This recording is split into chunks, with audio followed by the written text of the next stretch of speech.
Me, I'm a professional, I'm a lawyer.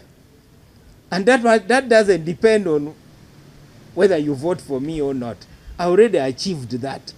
My being a lawyer does not, and I don't think I'm a fool. What is inside my brain also doesn't depend on your vote. And however much you vote for an idiot, they will still remain an idiot for 5 years. The votes will change nothing.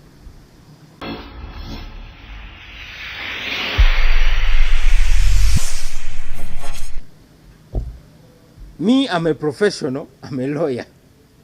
And that doesn't depend on whether you vote for me or not. I already achieved that. My being a lawyer does not, and I don't think I'm a fool.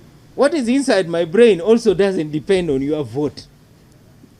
And however much you vote for an idiot, they will still remain an idiot for 5 years. The votes will change nothing. Me, I'm a professional, I'm a lawyer. And that doesn't depend on whether you vote for me or not. I already achieved that. My being a lawyer does not, and I don't think I'm a fool. What is inside my brain also doesn't depend on your vote. And however much you vote for an idiot, they will still remain an idiot for 5 years. The votes will change nothing. I was enrolled as an advocate on the 3rd of March, 1994. That is over 31 years as an advocate. That one you cannot change it. I have my record of achievement, which I have. That one, people must know that it's not about you. It is about them, the voters.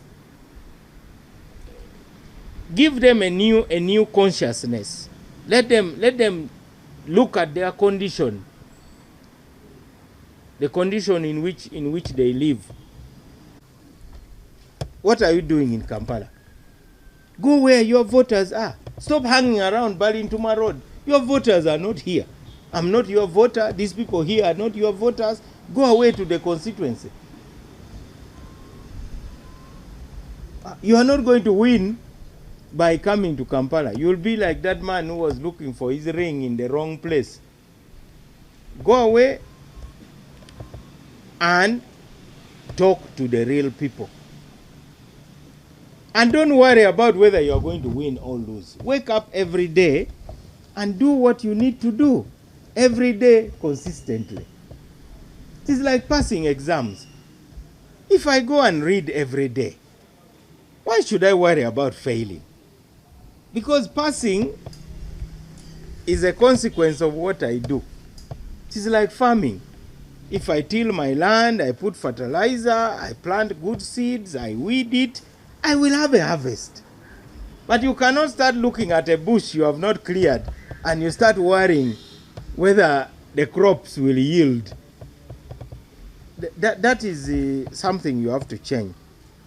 So go out and stand your ground and give the DP message. And don't mind about what others are saying, because that is for drama. They want to dramatize. When we were going to Mbarara, you heard people were saying the party was sold. But why did they want to lead a party which was sold? They came in numbers. We had close to 2,000 people.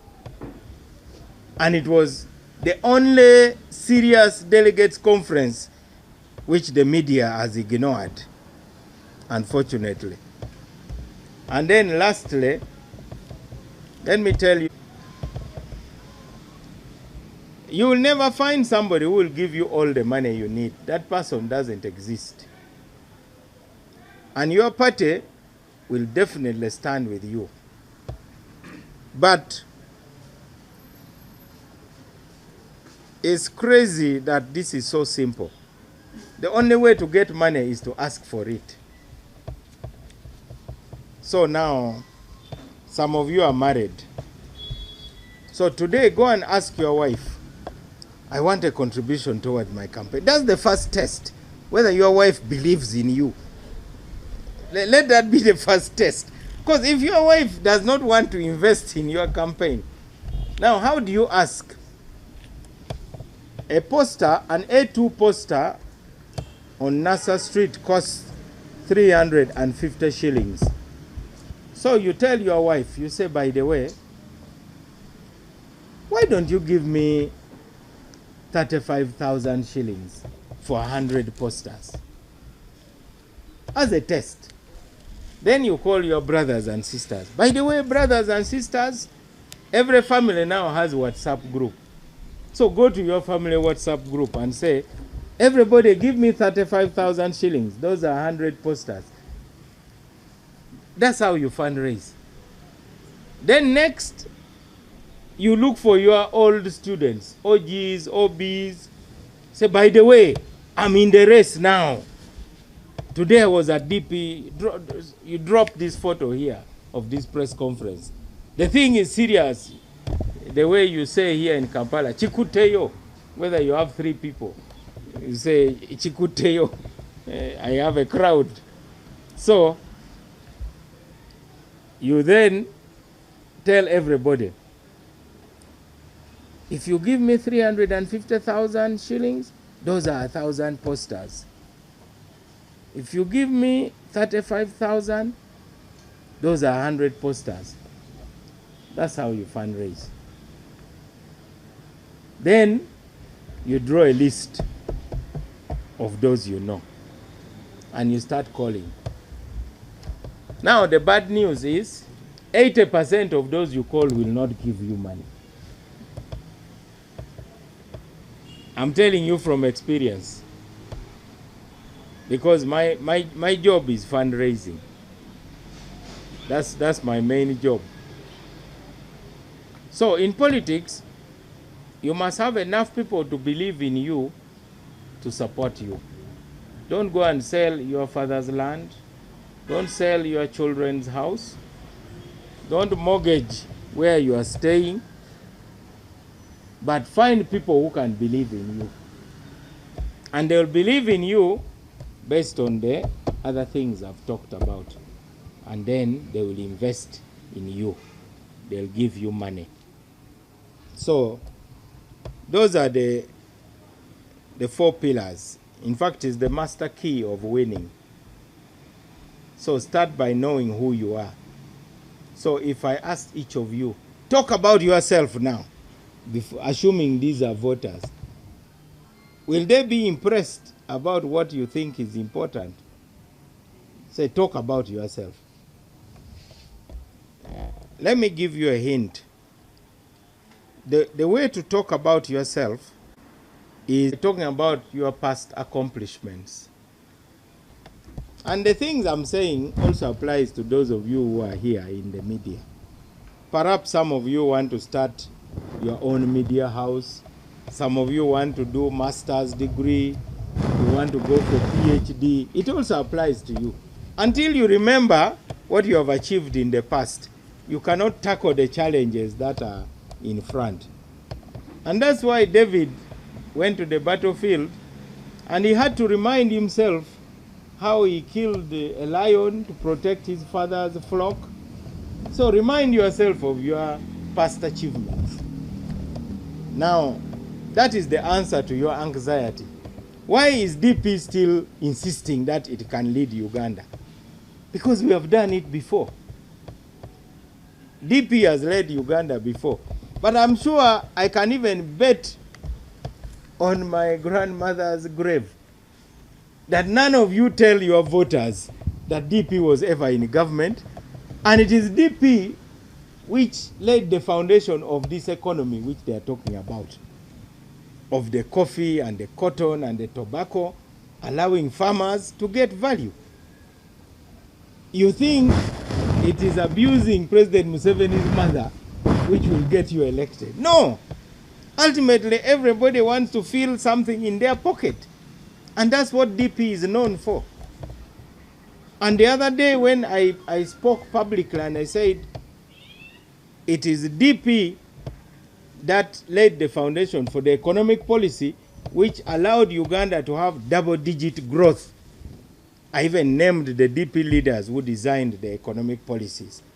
The Ponciano Mulemas, Kafumbe Mukasa, Professor Yoweri Chesimira, Robert Kitariko. Those are the people. And when DP left the NRM government in 1996, the economic growth declined. Now those are facts. So why are you not talking about those things? First, you don't know yourselves. You even don't know your party. So then how can you represent your party if you don't know it? So I have given you a hint about what will be the content of our candidates' training. I want to thank Mr. Kennedy Mutenyo, our Election Management Committee Chairman, for really educating Ugandans. That man is his father was a victim of the brutality of this country. His father was a key member around Benedicto Kiwanuka, and he paid with his life. So, of late, he has been going around telling people things about DP, and everybody is keeping quiet and wondering, is this DP?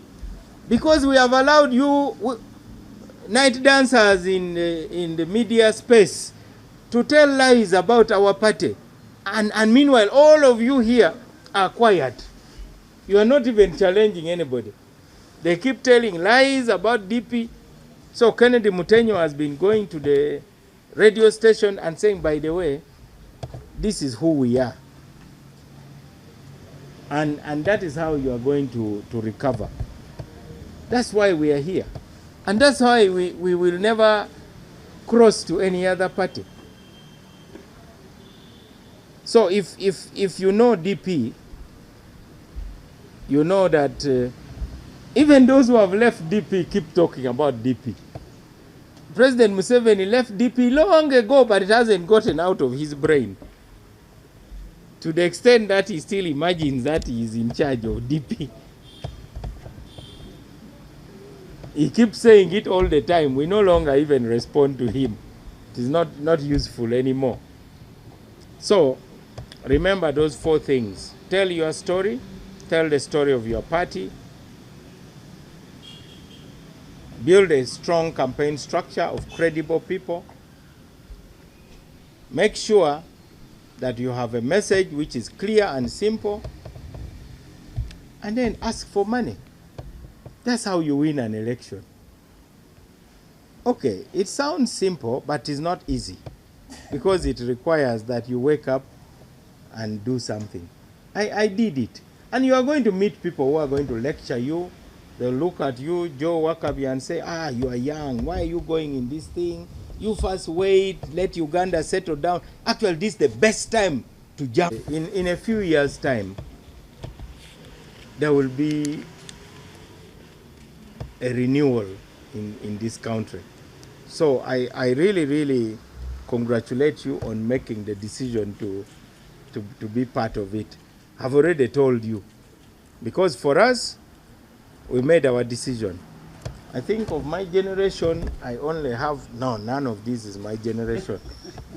Herbert is the only one of my generation. So we made a conscious decision, and we chose a leader. And I was that leader. We kept on being snubbed. You attack, you are beaten, and you retreat. You reorganize. You attack again, you are beaten, and then you come back. And that's how we gained the trust of the elders and leaders in the party. But still, it was a fight. That's why they call it a campaign. A campaign is always a term which is used in the military. Even a war is called a campaign. I never studied the history you people studied, but I hear about the Moscow campaign. Now, a campaign may not go according to plan. Even for Napoleon, it was a disaster. But he had planned it very well. So prepare for everything. He planned his campaign, he went there, and he collided with a very, very bitter winter. In fact, most of them died while retreating. We want the country to know that we are going to use what is called targeting. So our campaign is not going to be about quantity of candidates. Our campaign is going to be about quality of candidates. Generally, voters are not happy with the way things are going on in the country. So our members of parliament must be the kind of leaders who are going to represent the real interests of the citizens. I was speaking to a candidate who is going to contest in Kagoma, in Jinja. Now, the incumbent in Kagoma was even beaten in the primaries. So that's a constituency we can actually take. Very soon we are going to come here with the incumbent members of parliament who are going to announce that they are now coming to contest on DP ticket. I know some of you have been excited about the movements, but you are going to see more movements now towards. There's even a candidate who is coming to be part of DP. Many actually from Western Uganda. Because DP is the campus of Ugandan politics. Forget about these other parties that you people are talking about. Those ones are like temporary structures. Are they called ebifulukwa? Is it the what? Is there a real Muganda here? Is it called a chifulukwa? Eh? Ebifulukwa. Temporary structures, like those people built during last funeral rites. Is that what they are? What is a chifulukwa? That is not a chifulukwa. We are talking about, we need to get a better word. We have a better word in Acholi, but you people will not understand it. Bololiel. It's called Bololiel. It is a temporary structure which is built during like last funeral rites. So that is what these other parties are. The ones that are emerging now, like mushrooms. Those are temporary structures. They are like these Mabati houses of road contractors. You see them. They have emerged along the highways.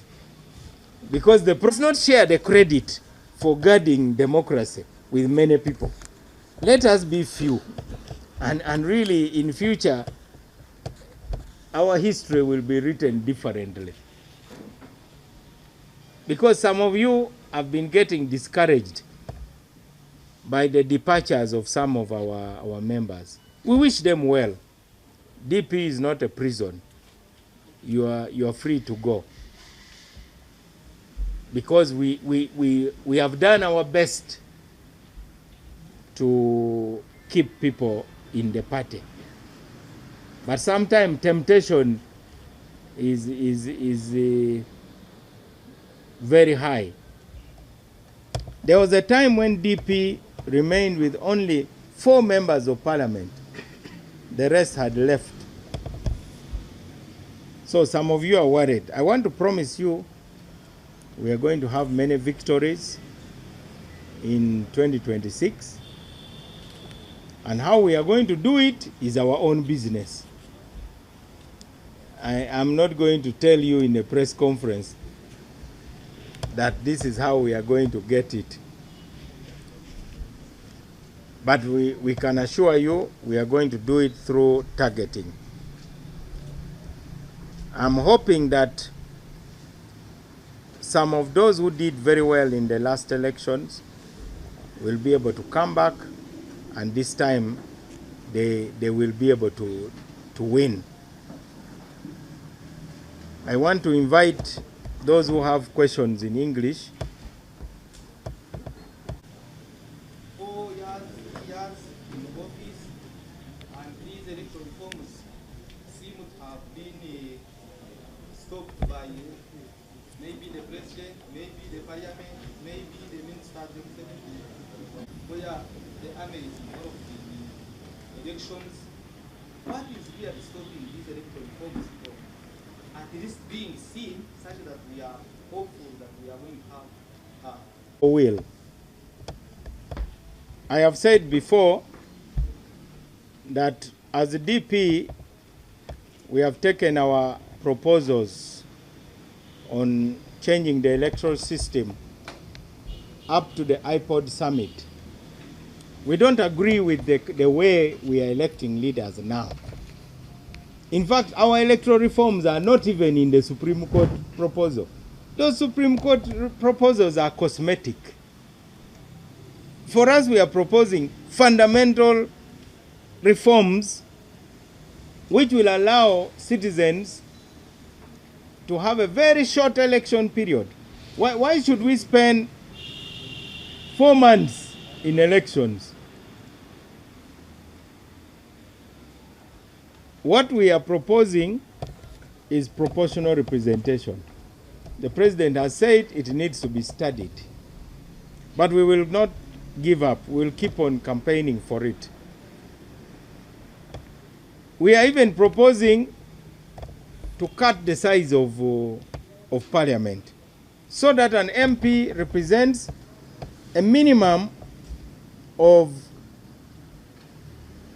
150,000 people. A minimum. Now you find IC constituency, I don't know, there may be 3,000 people.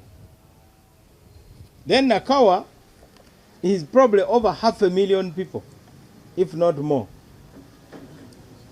That disparity has got to be dealt with. We are proposing even an upper house, a second upper house. I cannot speak for the reforms that came from Supreme Court so much, because I think they are really not going to change. But more importantly, we need to change the political culture in this country. And you can only change political culture by what leaders say. In DP, we have a culture of democracy. That's why DP is the only party where you can have leaders being criticized openly, even inside meetings. Have you seen it in any other political party? In the other political parties, we have ayatollahs. In DP, we don't have an ayatollah. I'm not an ayatollah. That's why you can see people can call a press conference for purposes of insulting the party president. Why do we allow that? We don't allow that because we are weak. We allow that because we can answer it democratically. If somebody brings an argument and says, Mao, you are the worst leader we have had since the earth was created, I have my mouth, I can respond. Why do I have to beat you up? I don't need to beat you up. That kind of democracy, so we need to change political culture. And now, you people, you had your elections. It was so chaotic, Uganda Journalists Association. Was it a lack of reforms? You have a wonderful constitution. I've read it. The constitution of Uja. So why were you fighting in your elections? Because of poor culture of democracy. It is as simple as that. Until people can accept that, you know what? We can lose. I don't know whether some of you are members of Rotary clubs. Ask, why does President Museveni tolerate what is going on in the NRM? Why does Mao tolerate? At least in our case, It has not gone to the level of suppressing people. We have not suppressed people. In that place, you saw candidates who wanted to contest for national chairman of the party. What happened to them? You have not even given airtime to them to talk. Why? You, NTV and NBS, why are you not calling those presidential candidates to come and talk? So you are contributing to this culture of autocracy. You are major contributors. It doesn't mean that you will achieve your goal, but you must take a stand. By the way, sometime in life, you just need to take a stand. You may actually be impotent, incapable of achieving anything. But you have to take a stand and say, this is where I stand, and this is what I believe. And that is it. I hope that you stop having too much expectation of constitutions or good laws without a culture of the rule of law. Because what's the point of having laws if there's no culture of the rule of law? Some of you can't even access parliament. Isn't that supposed to be the people's house? So what is the problem? Today I was quarreling with some police officers in some government office. Their job is to ensure security. But now they want to interview you. What are you going to do? What paper is in that envelope? That's none of your business. When you go to the US Congress, they just check you to ensure that you are not carrying a bomb. Then you go and sort yourself out with the people who work in the building. Now you turn government offices into a barracks. That's why right now the Ministry of Justice is the most open ministry. You try it, you come there. No one will even ask you what you have come to do. They will check you, they will ask you who you want to see, and they will advise you. So it is a cultural thing. We have to see that we change the culture. So I disagree with you that the problem is electoral reforms. The problem is culture, the political culture. Until we change that political culture, and we have, for us in DP, we have maintained the culture of freedom inside our party. People can come and even try to throw chairs. Of course, we can intervene. Now, you said that police officers were carrying ballot boxes. Who did you want to carry the ballot boxes? Who did you want? They were ordered by the chairman of the Election Management Committee and said, security, help us move the ballot boxes. That was their job. They were on duty. But the people who were the candidates followed the ballot boxes. The decision was made because some people wanted to come and grab the ballot boxes. And you had even seen before we started voting that some people had come and kicked the ballot boxes. Religious leaders include political parties. For me now, the most important dialogue is the one of political parties. You now know that iPod has got a big boost because Parliament has finally recognized iPod. And now, in order to be fair, we decided that we should allow those who want to be part of iPod to join. Because iPod is not just about money. iPod is actually about changing that culture. And that's why we have UN. You see, in the UN, Ukraine sits with Russia in the same room, which which is a good thing. Why wouldn't Ukraine sit with Russia? Palestine sits in the same room with Israel in the UN. So IPOD is our kind of United Nations, where those who want to remove the dictator will sit with the dictator and say, we are removing you, whether you like it or not. Because that's the best forum to assure the dictator that, by the way, in January, we are getting you out. There's nothing wrong with that. We must develop that culture.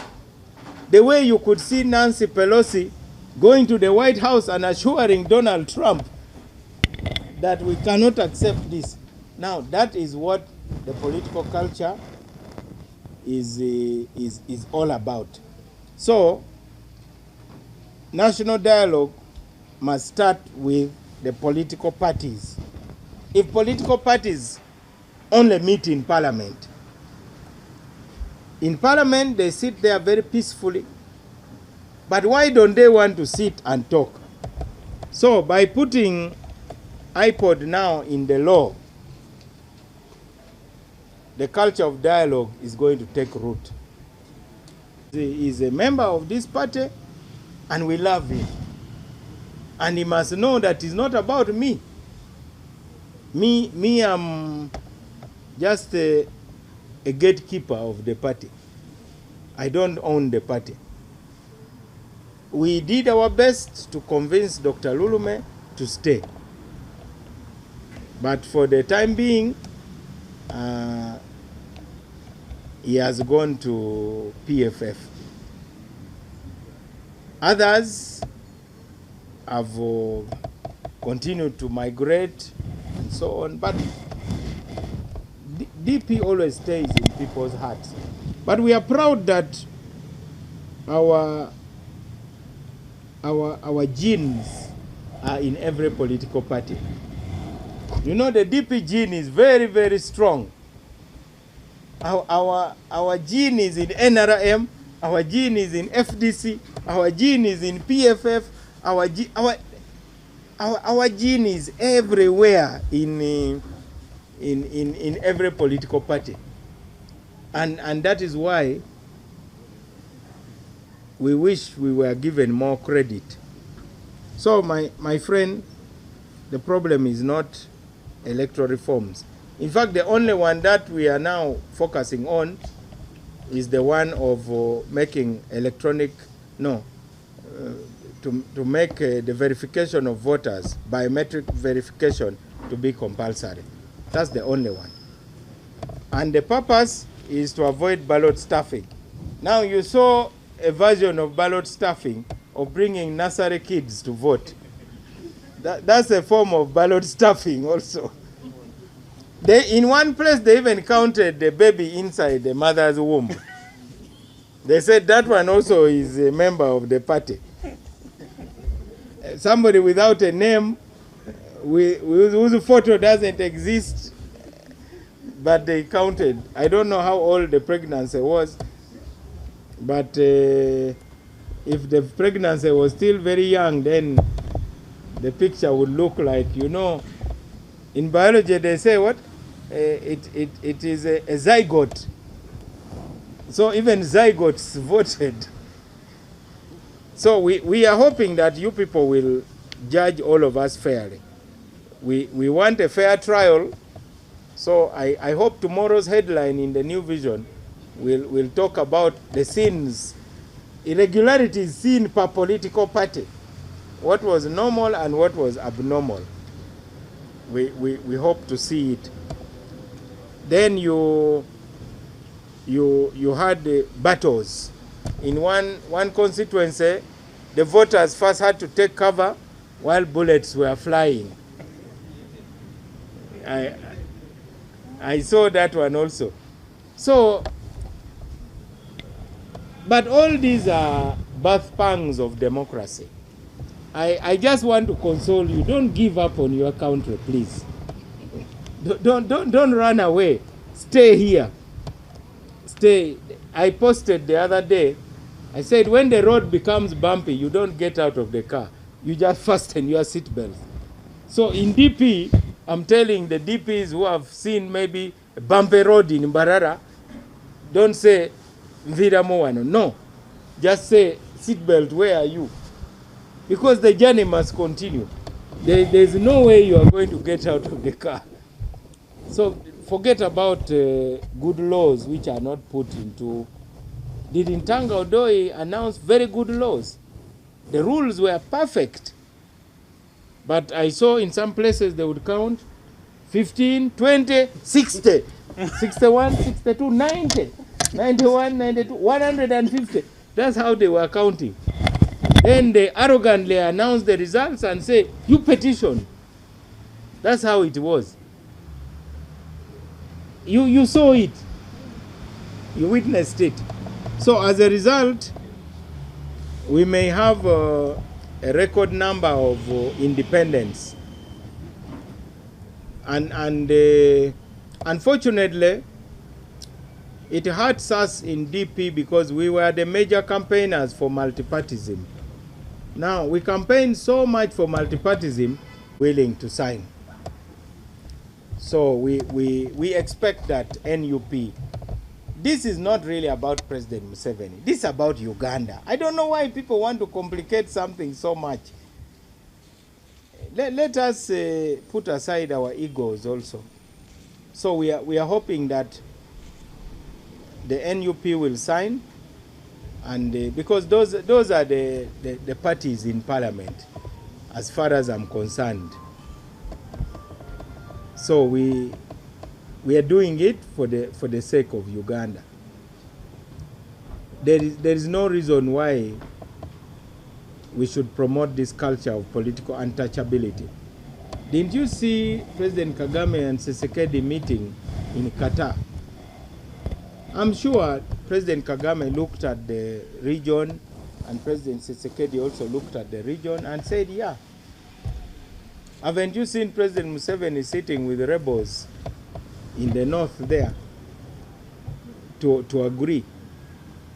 Haven't you seen President Ruto and Raila Odinga sitting together and agreeing? You saw, I don't know how it is going now, President Suluhu Hassan and Tundu Lissu, they sat and agreed. So that's the status of inter-party dialogue. It's a beautiful idea. We should encourage it. Let us not incite people against a good idea. It will save us a lot of trouble. As Africans, we were colonized because we couldn't talk to each other. Imagine if Kabaka Mwanga and Omukama Kabalega were working together. The British were never going to colonize us. Abasazeewo okwesimbawo ku tikiti ya DP mu bifo by'enjawulo, era neebaza nnyo abakulembeze baffe abavuddeyo okwaniriza buli ayagala okukwata tikiti ya DP. Ekyo kituwadde essanyu okusinziira ku bye tulabye n'emivuyo gye tulabye naddala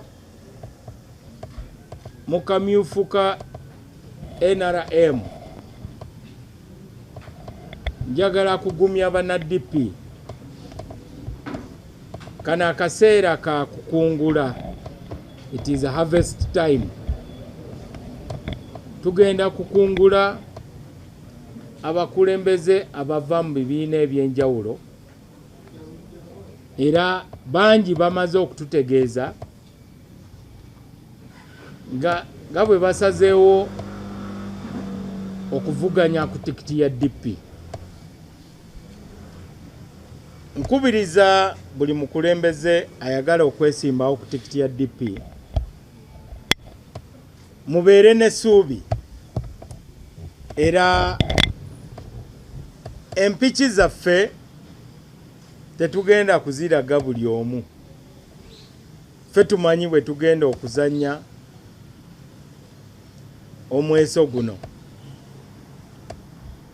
Naye njagala kulangirira mu butongole nga bwe tugenda okutegeka emisomo eginaasomesa ba candidates abagenda okuvuganya ku tikiti ya DP. Okuviira ddala ku level ya LC1 paka ku level esembayo. Tuina candidate wa president, delegates conference yamala dda ffenna okututeeka mu kasengejja. Kati tusigadde ne ba MPs betugenda okusunsulamu, naye nga tulina okubasomesa. Ate abagenda okwesimbawo sigamba nti bagenda kuvuganya kusiikuula nfuufu, just raising dust, naye kuvuganya na kuwangula. Embeera gye tulimu kaseera ka kazigizigi, naye nga ke kaseera ate akasingira ddala obulungi eri omuntu yenna ayagala obukulembeze mu ggwanga lino. Ekyokulabirako yenze we nafuukira omukulembeze wa DP, akaseera kaali kazibu nnyo ng'ekyombo kyaffe kiri mu mayengo. Abamu ne balowooza nti nindako embuyaga ekendeere. Tugamba nti kano ke kaseera akatuufu. Era ebintu ne tubiyingiramu ne tuwangula, ne tutandika okutereza ekibiina na kukizimba. Twasanga ababaka tulina 6, twatuuka ku level y'ababaka 15 n'ogattako n'owa iyala. Weewaawo tubadde n'ebizibuzibu, naye okuva embalala twasobodde okusuubiza bamemba ba DP titugenda kufuna ababaka bangi okusinga be tulina kati, kubanga tugenda kukola kye tuyita targeting. Waliwo constituency ezimu ze tugenda okuyingiramu ate abantu beewuunye n'okwewuunya, kubanga bajja kuba tebakisuubira ti DP esobola okuwangula. Ekyokubiri, ne ba MP abali mu palamenti kati mulimu abamu abasazeewo okutwegattako nga DP, era mu kaseera akatali kawala tugenda kulangirira. Ekirala, waliwo abafunye ebisago mu kalulu kano aka NRM akakaggwa, nabo bagenda kuyingira wano batwegatteko. Tugenda kwaniriza bamulekwa bangi nnyo mu kibiina kyaffe. Ate gwe mulimo gwa DP ogusingira ddala.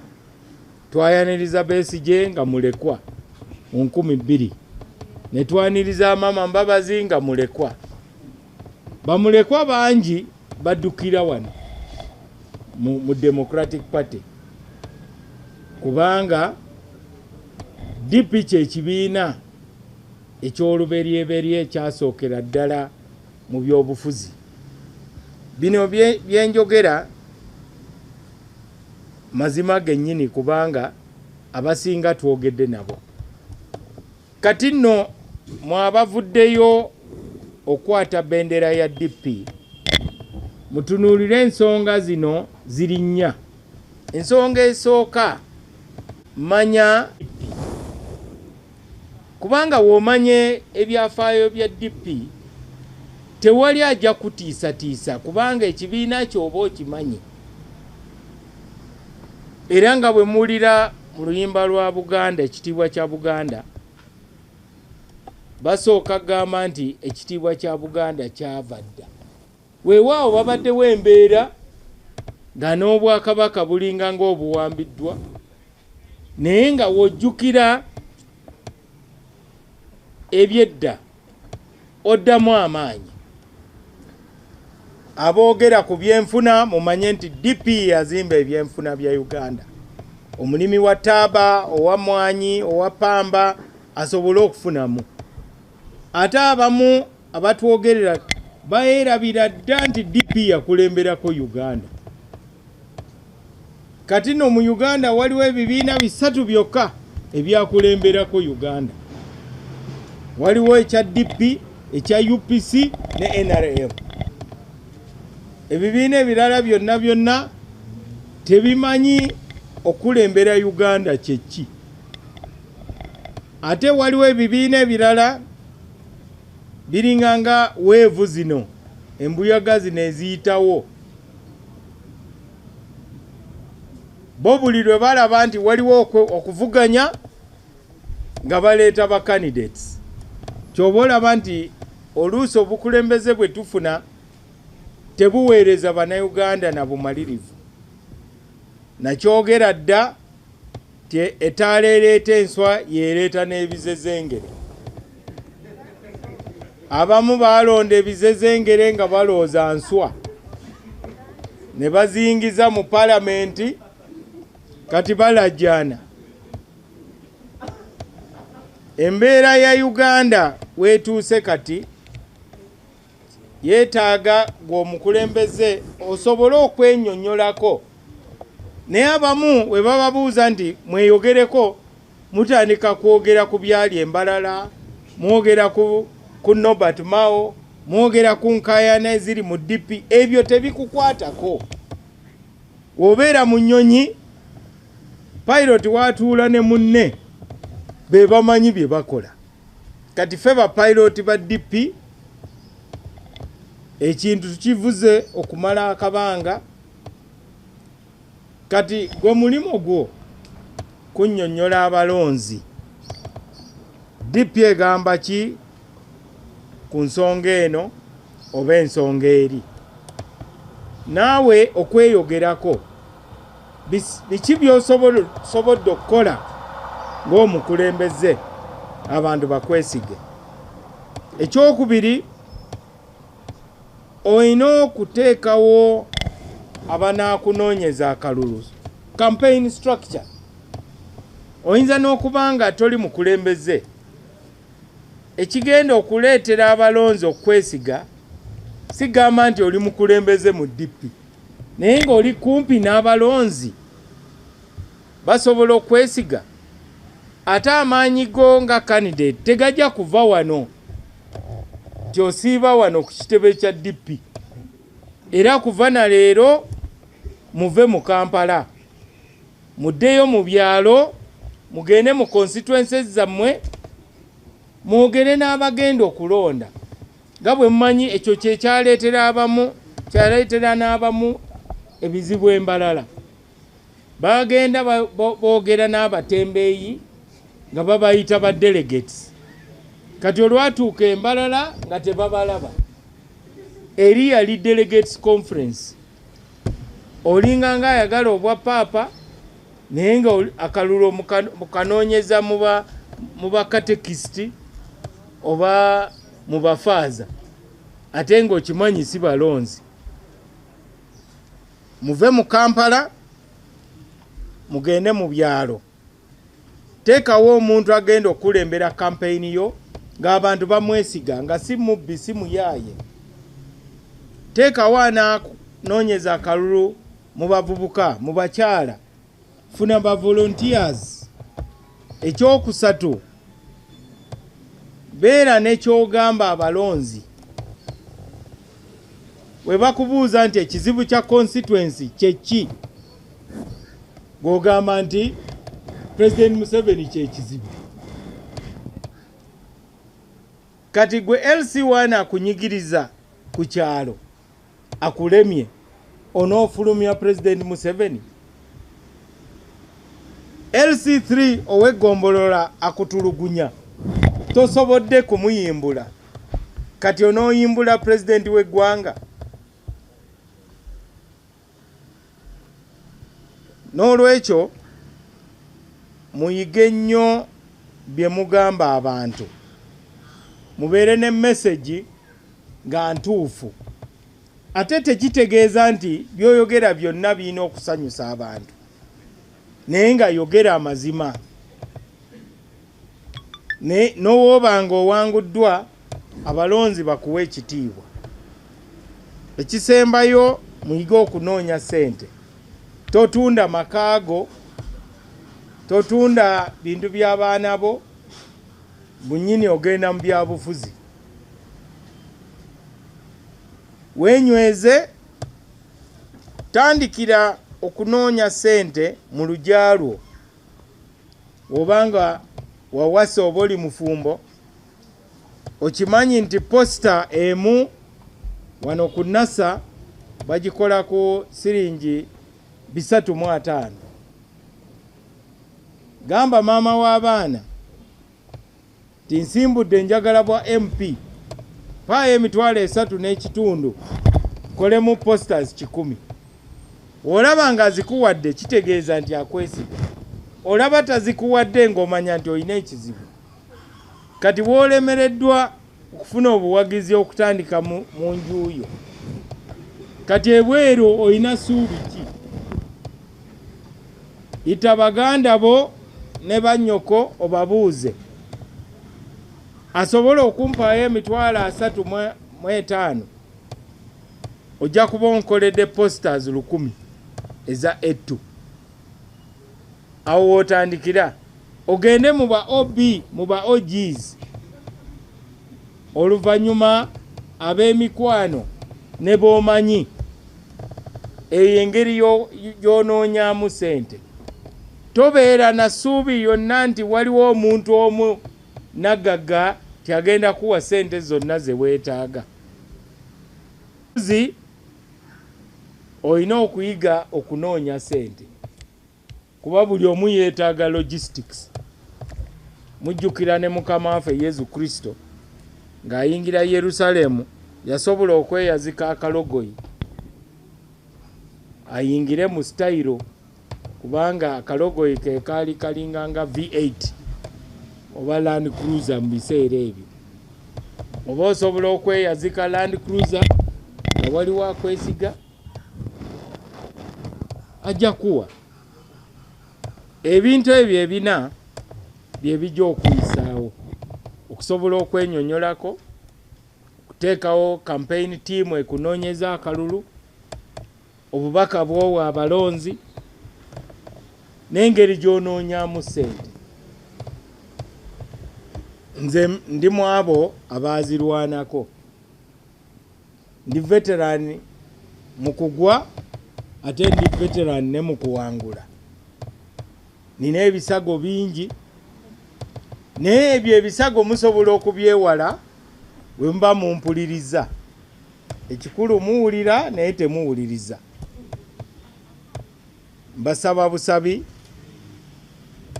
muteeke essira mu kwogera ebinaazimba Uganda. Nga DP twebaza nnyo bannaffe abamu abavuddeyo. Njagala kuggyayo erinnya lya Kennedy Mutenyo, kubanga buli lwagenda ku TV oba ku maleediyo annyonnyola Abannayuganda ebikwata ku Democratic Party, n'ategeeza Abannayuganda lwaki bateeka okwesiga DP, kubanga DP kibiina kyennyini, a real political party. Singa gana amayumba ag'ensiisira, obuyumbayumba bwe bazimba nga waliwo oba okwabya olumbe, ng'omanya nti omukolo kasita guggwa nga n'obuyumba budda ku ttaka. Abamu batandiseewo obubiinabiina kuba balaba akalulu kajja, naye DP ffe weetuli lubeerera paka Yezu lwalidda asobole okweddiza obukulembeze.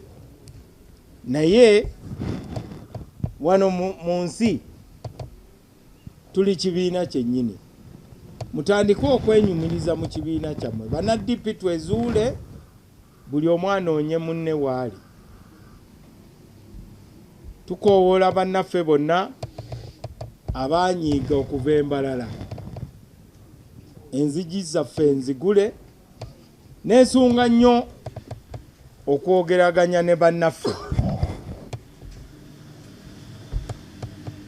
be twavuganya nabo abakyalina omutima gwa Democratic Party. Mukomeewo eka, tujja kubaaniriza. Tetwagala ntalo zino ezitaliimu makulu. Kati nno nammwe abavubuka mwewale ebikemo, kubanga waliwo ababapikamu omukka ne babalimbalimba nti DP terina bukulembeze. DP ebeera etya nga terina bukulembeze? Abamu bagenda no ku Electoral Commission ate nga mulina okujja wano weewammwe. Abamu baddukira ne mu makooti. Kati mbawulira bakaayana ne Electoral Commission. Wogenda mu Electoral Commission ate n'ogenda ne mu kooti, kitegeeza nti aba Electoral Commission oba batunudde mu kamwa tebajja kuwuliriza. Bajja gamba ndi sooka olinde kooti esalewo. Mbasaba bamemba ba DP mujje mukwate bendera, mujja kufuna obuwagizi. Tulina bakandidate abalungi, abamu baali bakubiri mu kalulu akaggwa, tujja kubawagira. Tulina ne ba incumbents abali mu bibiina ebirala okubaaniriza mu Democratic Party. Abamu babadde mu kalulu kano aka NRM, nabo tugenda kubaaniriza. Wabaawo ekibuuzo kyonna mu Luganda,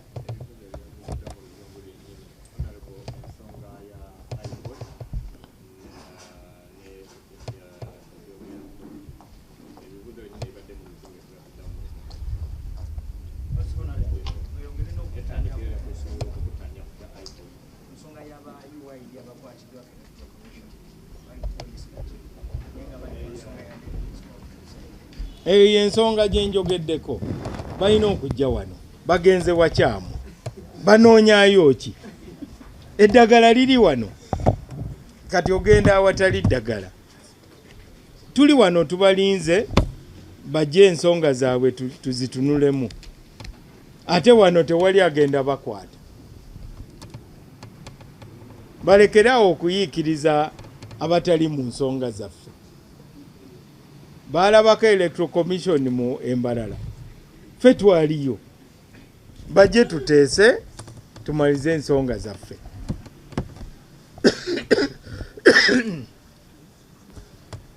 Abaagala okumanya ku iPod, nga bwe mumanyi Parliament yakyusa etteeka era n'omukulembeze w'eggwanga n'asaako omukono.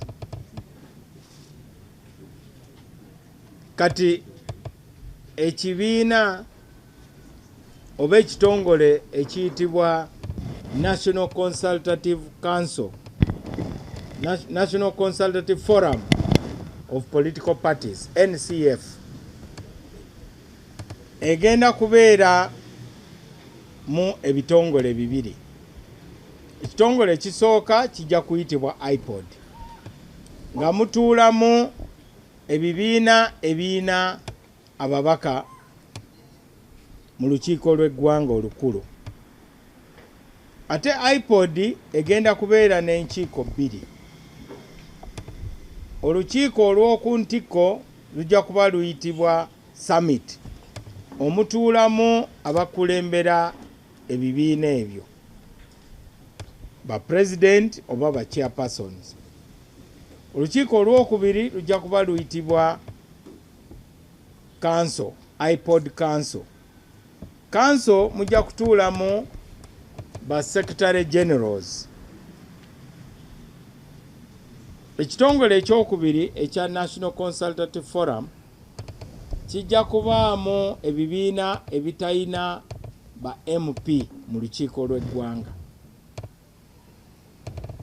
Palamenti ate neteekawo ekiragiro ekipya nti atali memba wa IPOD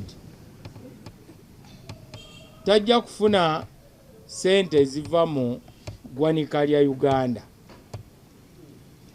Wenjogerera kati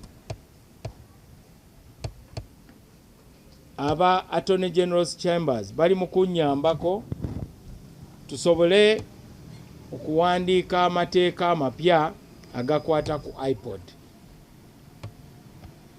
nga tukaatiriza emirimu gya IPOD ate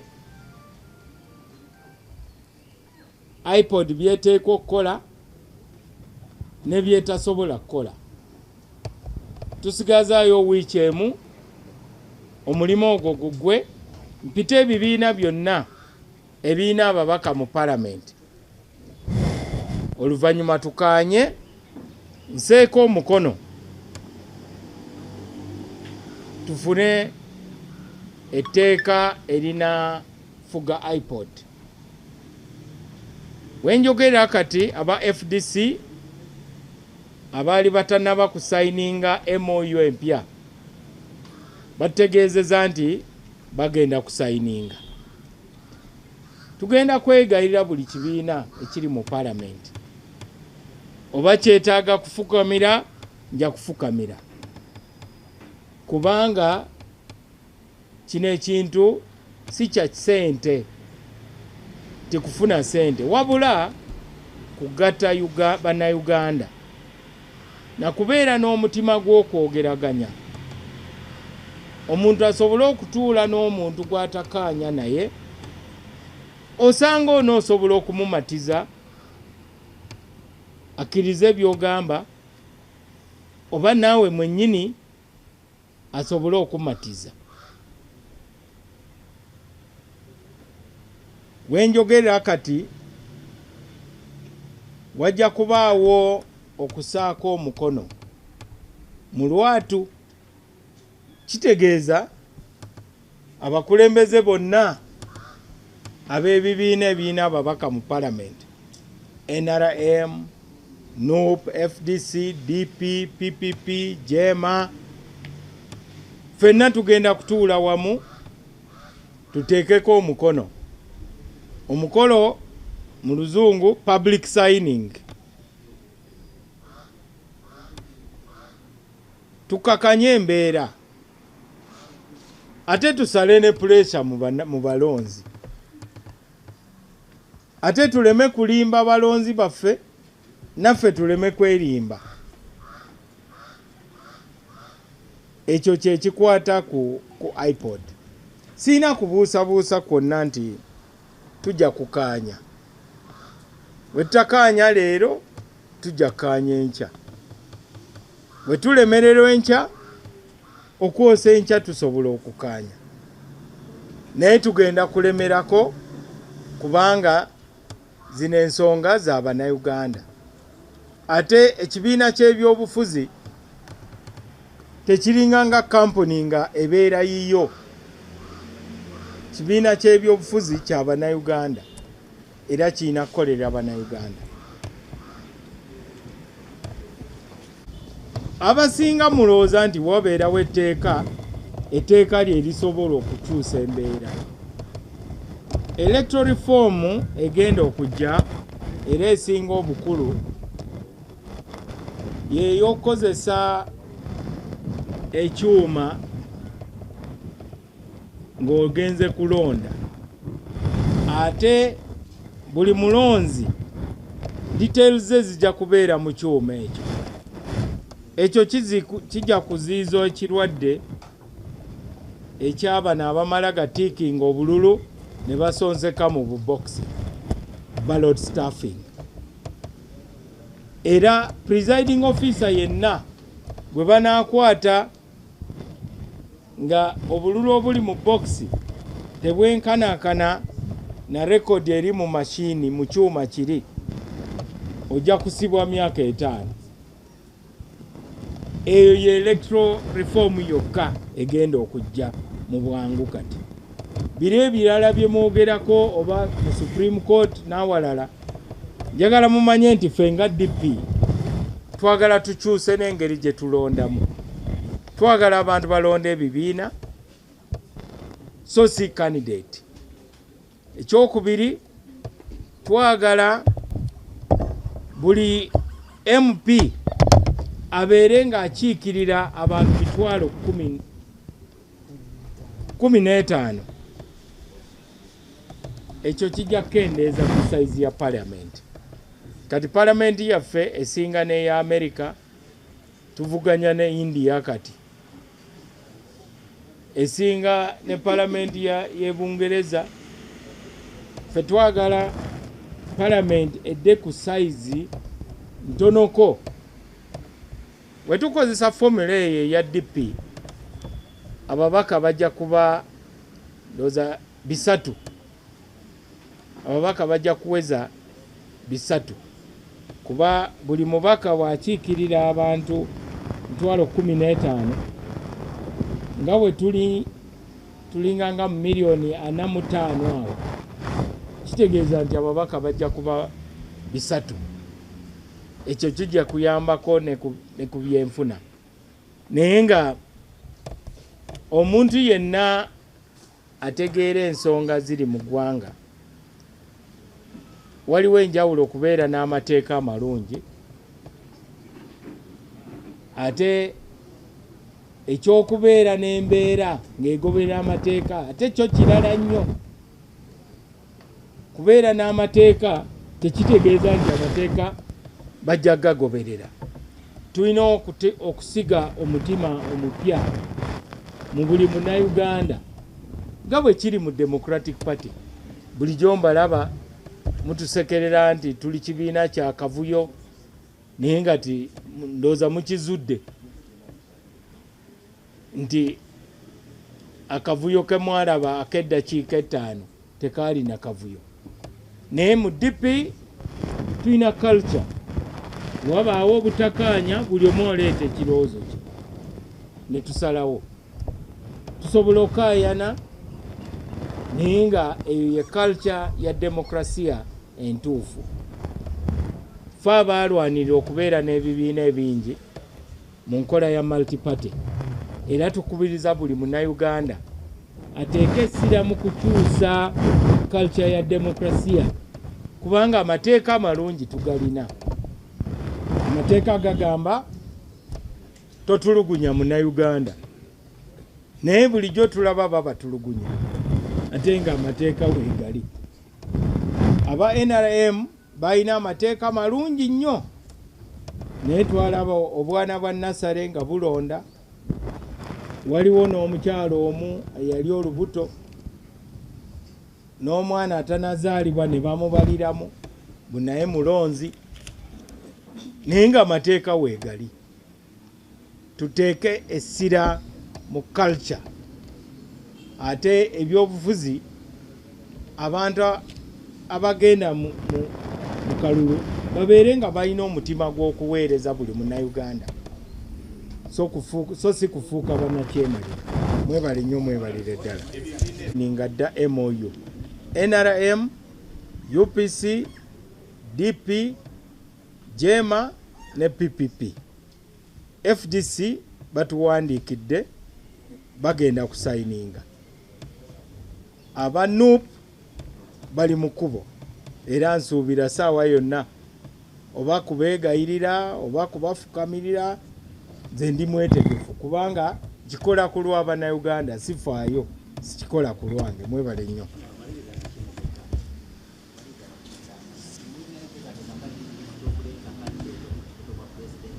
Kati singa gwenze wandikizeemu oti ekyekibuuza candidate ali omu mu DP.